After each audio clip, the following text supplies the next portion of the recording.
Hello दोस्तों, नमस्कार। LP सरकारी जॉब चैनल पर आपका हार्दिक स्वागत और अभिनंदन करता हूं। आपके उज्जवल भविष्य की कामना के साथ इस सेशन की शुरुआत कर रहा हूं। ये सेशन वार्षिक परीक्षा 2024 के लिए है।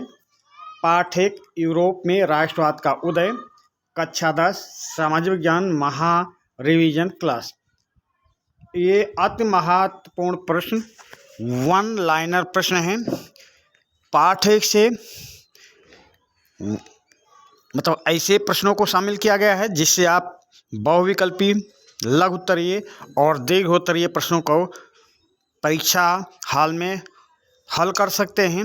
आपको पेपर मिलेगा, आप तुरंत लिखना चालू कर देंगे, हम ऐसी आशा करते हैं। इतने वन लाइनर प्रश्न दिए गए हैं कि आपको कोई दिक्कत नहीं आएगी और आप सभी प्रश्न अच्छे से करके आएंगे, वो लघु उत्तरीय हो या दीर्घ उत्तरीय। एक बार पूरा सेशन देखें अवश्य, आपको समझ में आ जाएगा कि पेपर कैसे करना है और 95+ कैसे नंबर लाना है। तो आप पूरा सेशन देखने के बाद ही डिसीजन करें कि आपको पाठ के बारे में पूर्ण जानकारी हुई या नहीं। आप बहुविकल्पी, लघु उत्तरीय और दीर्घ उत्तरीय के लिए ये सेशन बहुत ही महत्वपूर्ण होने वाला है। तो बिना देरी लगाए हम प्रश्नों पर आते हैं। नंबर 1 प्रश्न, 18वीं शताब्दी के उत्तरार्ध में कौन सी क्रांति हुई? तो यहाँ हम उत्तर बताते चले हैं। फ्रांसीसी क्रांति हुई थी। 18वीं शताब्दी के उत्तरार्ध में फ्रांसीसी क्रांति हुई। फ्रांस की क्रांति किस सन में हुई है? तो 1789 में हुई है। फिर वास्तिल का पतन किस सन में हुआ है? 1789 में हुआ है। फ्रांस की क्रांति किस तारीख को हुई है? तो वो 14 जुलाई था, 14 जुलाई को। अगला, 1789 ईस्वी में फ्रांस में किस प्रकार का राज था? तो असीमित राजतंत्र था, असीमित राजतंत्र, असीमित राजतंत्र था, असीमित राजतंत्र था। अगला प्रश्न, नेपोलियन का संबंध किस देश से था? तो नेपोलियन का संबंध फ्रांस से था। अगला प्रश्न, प्रश्न 7, नागरिक संहिता या इसी को नेपोलियन संहिता भी कहते हैं, कब लागू हुई? तो नेपोलियन संहिता लागू होती है 1804 में। नेपोलियन 1804 में फ्रांस का शासक बनता है। अगले प्रश्न पे आ जाएं। फ्रांस में गणतंत्र की घोषणा किस सन में हुई? तो यहाँ पे देखिए 2 प्रश्न पास में लिया हूँ। फ्रांस में गणतंत्र की घोषणा किस वर्ष हुई और फ्रांस में पूर्ण रूपेण गणतंत्र की घोषणा किस वर्ष हुई? दोनों प्रश्न में अंतर है। यहाँ आपका उत्तर होगा 1830 में, यहाँ पे उत्तर होगा 1848 में। पूर्ण रूपेण 1839 में और गणतंत्र की घोषणा 1830 में। 1830 मान लीजिए ऑप्शन में नहीं है तो आप 1815 पे भी जा सकते हैं, जब वाटरलू का पतन होता है। समझिए, तो फ्रांस में गणतंत्र की घोषणा 1815 या 1830 और पूर्ण रूपेण फ्रांस में गणतंत्र की घोषणा 1848 ईस्वी में। अगले प्रश्न पे चलते हैं।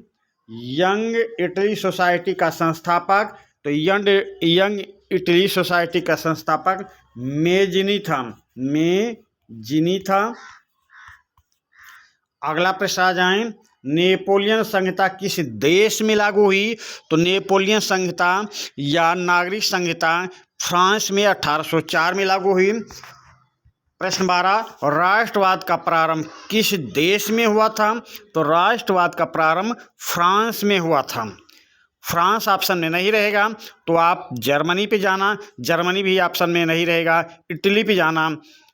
पर प्रश्न के अकॉर्डिंग आपको फ्रांस पे जाना है। राष्ट्रवाद का प्रारंभ फ्रांस में हुआ था।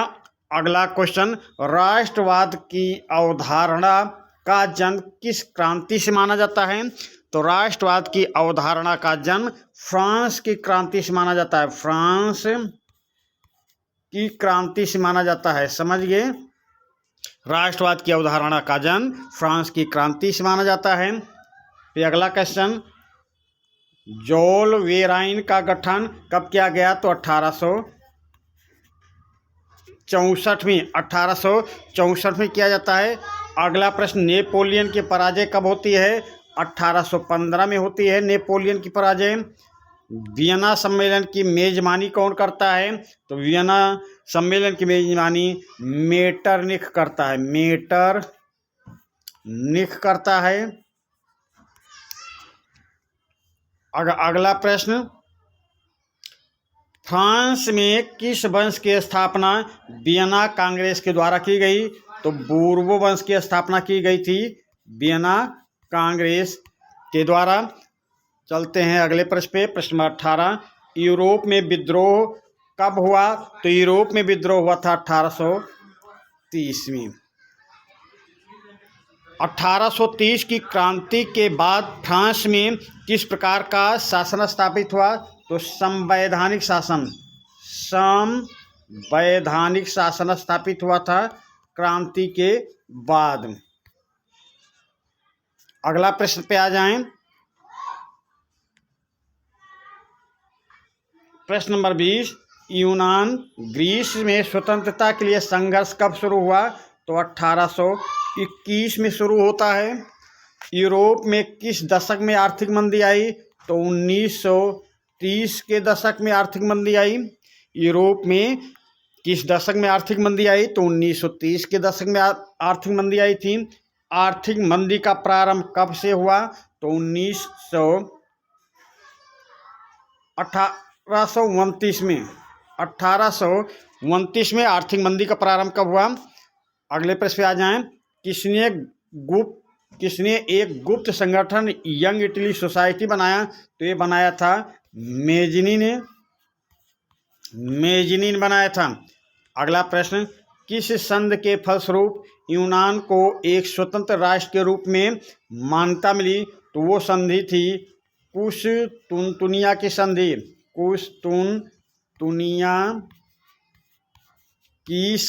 कुश्तुनतुनिया की संधि से यूनान को एक स्वतंत्र राष्ट्र के रूप में मान्यता मिली थी। अगला प्रश्न है, किसका कथन है जब फ्रांस छींकता है तो बाकी रोग को सर्दी जुकाम हो जाता है? तो मेटरनिख का कथन है। मेटरनिख का कथन है। अगले प्रश्न पे आ जाएं। वास्तिल का पतन कर कितने कैदियों को छुड़ाया गया? तो 7 कैदियों को छुड़ाया गया। 7 कैदियों को छुड़ाया गया था। अगले प्रश्न पे आ जाएं। चुड़ैलों का धावा किस देश में हुआ? तो फ्रांस में हुआ था चुड़ैलों का धावा। अगले प्रश्न पे आ जाएं। फ्रांस की क्रांति के समय किस वंश का शासक था? तो फ्रांस की क्रांति के समय बूर्बो वंश का शासक था। कौन था? लुई 16वां। फ्रांस की क्रांति के समय कौन शासक था? तो अभी बता दिया हूँ, लुई 16वां था। फ्रांस की क्रांति के समय शासक लुई 16वां था। अगले प्रश्न पे आ जाएं। किसने कहा मेरी इच्छा ही कानून है? तो ये कहने वाले थे लुई 16वां। लुई 16वां ने कहा था मेरी इच्छा ही कानून है। और लुई 14वां ने क्या कहा था? मैं ही राज हूँ। लुई 14वां ने कहा था मैं ही राज हूँ। लुई 16वां ने कहा था मेरी इच्छा ही कानून है। अगले प्रश्न पे आ जाएं।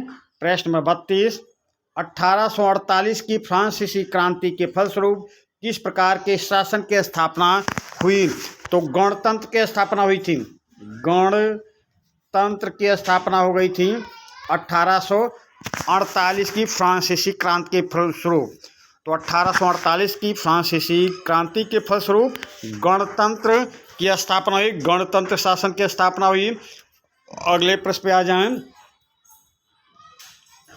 जर्मन संस्कृति में वाक्जिस्ट क्या है? तो एक राष्ट्र के संबंध में संबोधित किया जाता है, राष्ट्र को संबोधित किया जाता है। जर्मन संस्कृति में वाक्जिस्ट राष्ट्र को कहते हैं।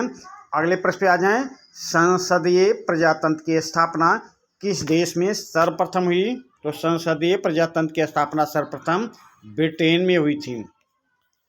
ब्रिटेन में हुई थी।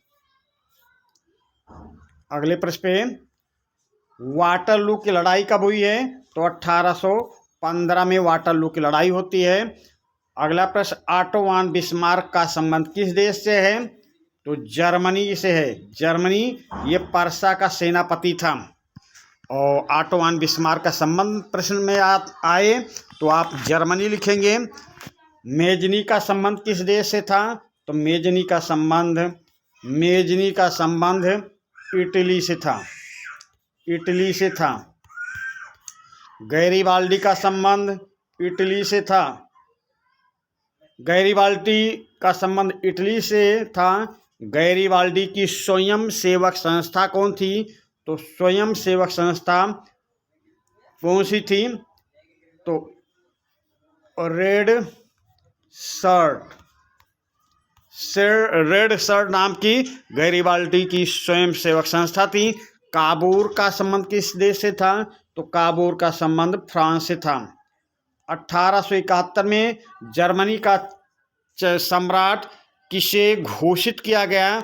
तो 1871 में जर्मनी का सम्राट विलियम प्रथम को घोषित किया गया।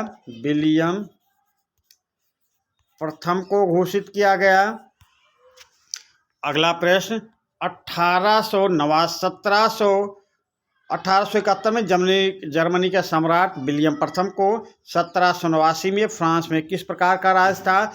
तो फ्रांस में असीमित राजतंत्र था। 1861 में एकीकृत इटली का सम्राट इमैनुएल द्वितीय को घोषित किया गया।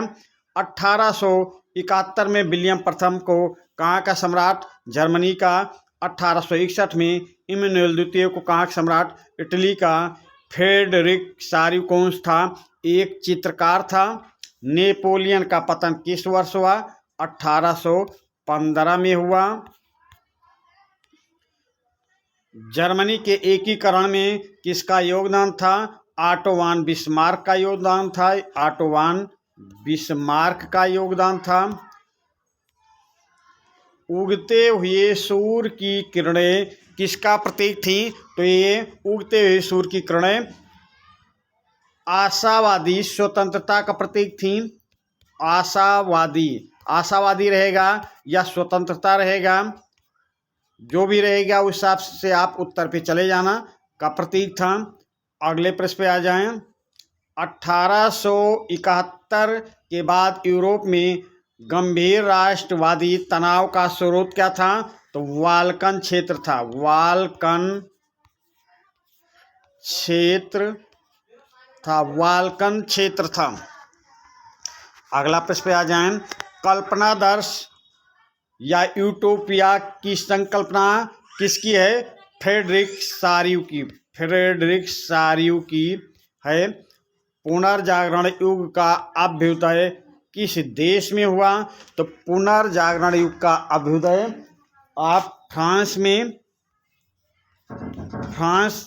देश नाम डालेंगे।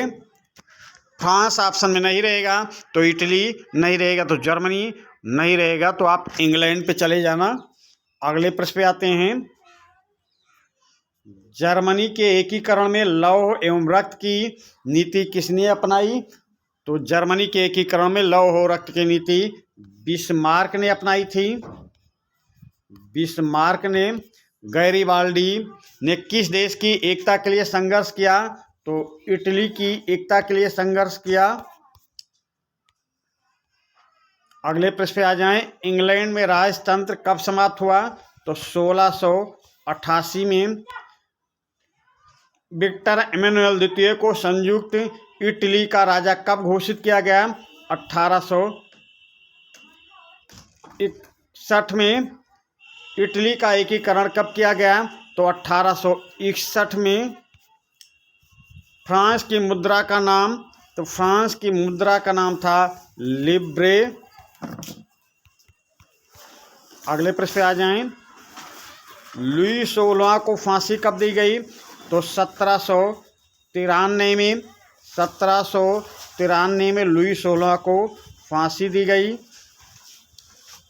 फ्रांस में किस शासन वंश की पुनर्स्थापना वियना कांग्रेस द्वारा की गई? तो बोर्बो वंश की स्थापना की गई थी, बोर्बो वंश की। अगले प्रश्न पे आ जाएं। यूरोप में प्रथम विद्रोह कब हुआ? 1789 में। अगले प्रश्न पे 1830 ईस्वी की क्रांति के बाद फ्रांस में किस प्रकार का शासन स्थापित हुआ? तो संवैधानिक शासन स्थापित हुआ था। अगले प्रश्न पे आ जाएं। इटली एवं जर्मनी के एकीकरण के विरोध में कौन सा देश था? तो ऑस्ट्रिया था, ऑस्ट्रिया था। अगले प्रश्न पे आ जाएं। किस युद्ध में जर्मनी के एकीकरण का स्वप्न पूरा हो गया? तो प्रसा और फ्रांस के युद्ध में, फ्रांस के युद्ध से प्रसा और फ्रांस का युद्ध होता है और जर्मनी का एकीकरण का स्वप्न पूरा हो जाता है। अगले प्रश्न पे आ जाएं। फ्रांस की क्रांति का तात्कालिक कारण क्या था? जो जनरल स्टेटस जनरल की बैठक को बुलाना। फ्रांस की क्रांति का तात्कालिक कारण स्टेटस जनरल की बैठक को बुलाना। लुई 16वां की पत्नी का क्या नाम था? मेरी एंटोइनेट था। लुई 16वां की पत्नी का नाम मेरी एंटोइनेट था। प्रश्न नंबर 71 पे आ जाएं। लुई 16वां की पत्नी मेरी एंटोइनेट कहाँ की राजकुमारी थी? तो ऑस्ट्रिया की राजकुमारी थी, ऑस्ट्रिया की राजकुमारी थी। जर्मनी का एकीकरण कितने चरणों में पूरा हुआ? तो 3 चरणों में। जर्मनी का एकीकरण 3 चरणों में पूरा हुआ। इटली का एकीकरण कितने चरणों में पूरा हुआ? तो ऑप्शन में 4 या 5 रहेगा, आप 4 पे जाना। 4 चरणों में इटली का एकीकरण पूरा हुआ। मेजनी, फिर गैरीबाल्डी, फिर काबूर और गैरीबाल्डी, यानी 4 चरणों में पूरा हुआ। अगले प्रश्न पे, भारत का लौह पुरुष किसे कहा जाता है? सरदार वल्लभ भाई पटेल को। इटली एवं जर्मनी के एकीकरण के विरुद्ध कौन सा देश था? अभी आपको बताया, शब्दावली चेंज है, ऑस्ट्रिया देश था। फ्रांस की मुद्रा को कब समाप्त किया गया? 1794 में समाप्त किया गया। गिलोटीन पर फांसी किसे दी गई? लुई 16वां को। गिलोटीन पर फांसी किसे दी गई? लुई 16वां को। गिलोटीन क्या है? एक मशीन है। आविष्कार किसने किया है? गिलोटीन नामक व्यक्ति ने आविष्कार किया है। अगले प्रश्न पे, फ्रांस ने किस देश की मदद की थी? फ्रांस ने किस देश की मदद की थी? तो फ्रांस ने अमेरिका की मदद की थी। अमेरिका को 10 अरब लिब्रे देता है। अमेरिका की मदद की थी। बाद में अमेरिका अपना गिरगिट रूप दिखाता है और फ्रांस को जो कर्जा था वो वापस नहीं करता है। अगले प्रश्न पे आ जाएं। फ्रांस में धार्मिक कर कौन था? तो धार्मिक कर कौन था? तो फ्रांस की धार्मिक कर जो चर्च लगाते थे, तो चर्च द्वारा लगाया गया कर धार्मिक कर था। तो फ्रांस में धार्मिक कर टाइद था, टाइद था। फ्रांस का राजकीय कर टाइल था। फ्रांस का राजकीय कर टाइद धार्मिक कर था, टाइल राजकीय कर था। अगले प्रश्न पे आ जाएं। फ्रांस की क्रांति पर किन दार्शनिकों का प्रभाव पड़ा? तो फ्रांस की क्रांति पर मॉन्टेस्क्यू, वॉल्टेयर और रूसो जैसे दार्शनिकों का प्रभाव पड़ा। रक्तहीनी क्रांति किस देश में हुई? तो रक्तहीनी क्रांति इंग्लैंड में हुई। स्वर्णिम क्रांति कब हुई थी? 1688। 1688। तो रक्तहीनी क्रांति या स्वर्णिम क्रांति एक ही क्रांति का नाम है, केवल शब्दावली चेंज है। 1688 में होती है। अगले प्रश्न पे आ जाएं। इंग्लैंड की क्रांति पर किस दार्शनिक का प्रभाव पड़ा? तो उस दार्शनिक का नाम है लाक। इंग्लैंड की क्रांति पर किस दार्शनिक का प्रभाव पड़ा? तो लाक का प्रभाव पड़ा। अगले प्रश्न पे आ जाएं। द्वितीय विश्व युद्ध में केंद्रीय शक्तियां कौन थीं?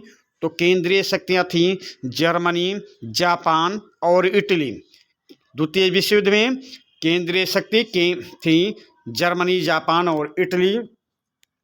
किस देश के सेनापति ने जर्मनी के एकीकरण का कार्य पूरा किया? तो प्रशा के सेनापति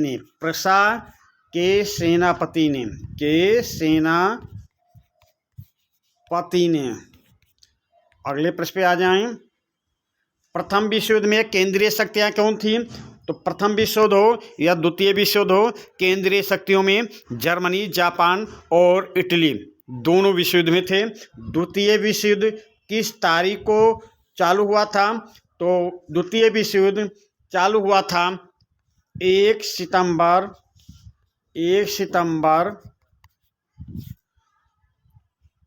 1939 को। द्वितीय विश्व युद्ध चालू हुआ था 1 सितंबर 1939 को। दार्शनिक लाक का प्रभाव किस क्रांति पर पड़ा? तो सुनहली क्रांति या स्वर्णिम क्रांति या रक्तहीनी क्रांति। सब क्रांति एक ही नाम है, 1688 में होती है और लाक का प्रभाव पड़ता है। 1688 ईस्वी में किस देश में क्रांति हुई?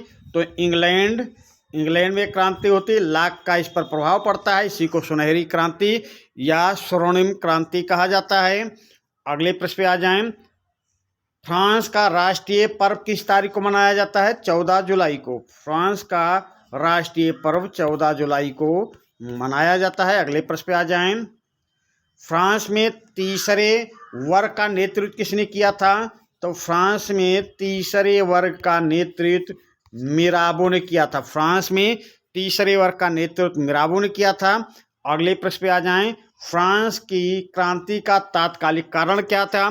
तो फ्रांस की क्रांति का तात्कालिक कारण था जनरल स्टेटस की बैठक को बुलाना।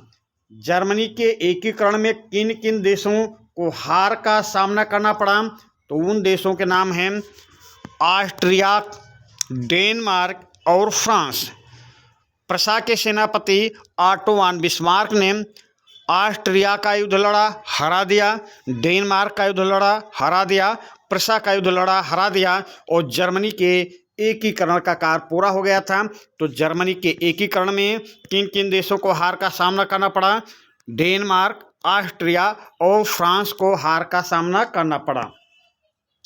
इटली के एकीकरण में मुख्य भूमिका निभाने वाले कौन से नेता थे? तो इटली के एकीकरण में मुख्य भूमिका मेजनी, गैरिबाल्डी और काबूर, इन तीनों नेताओं ने मुख्य भूमिका निभाई थी। अगले प्रश्न पे आ जाएं। प्रथम विश्व युद्ध कब से कब तक लड़ा गया? प्रथम विश्व युद्ध कब से कब तक? तो 1914 से 1918 तक प्रथम विश्व युद्ध लड़ा गया।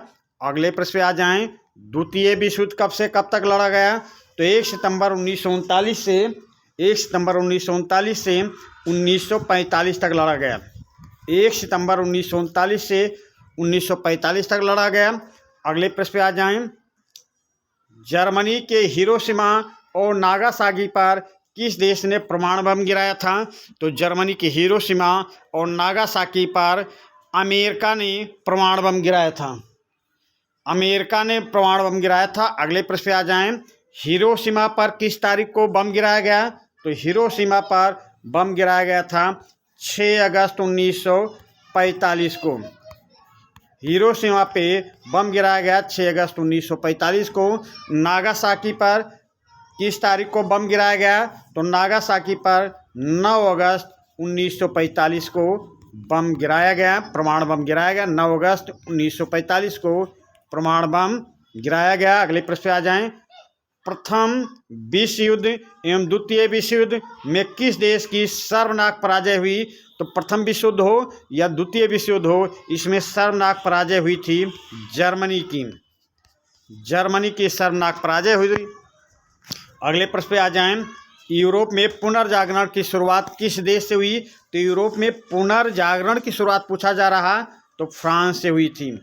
यूरोप में पुनर्जागरण की शुरुआत फ्रांस से होती है।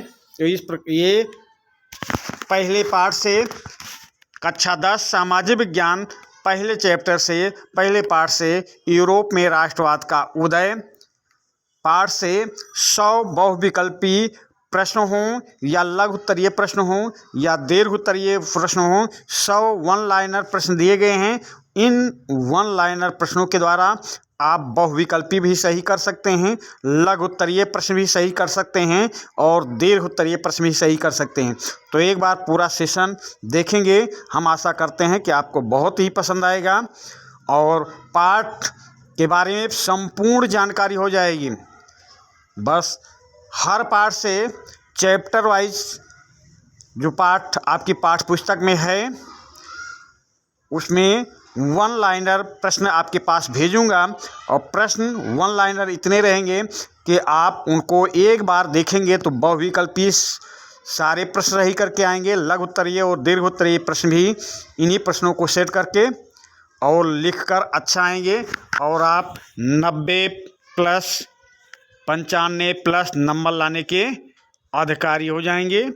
चलिए अब हम इसी के साथ विदा लेते हैं, अगले सेशन में फिर मिलेंगे। धन्यवाद।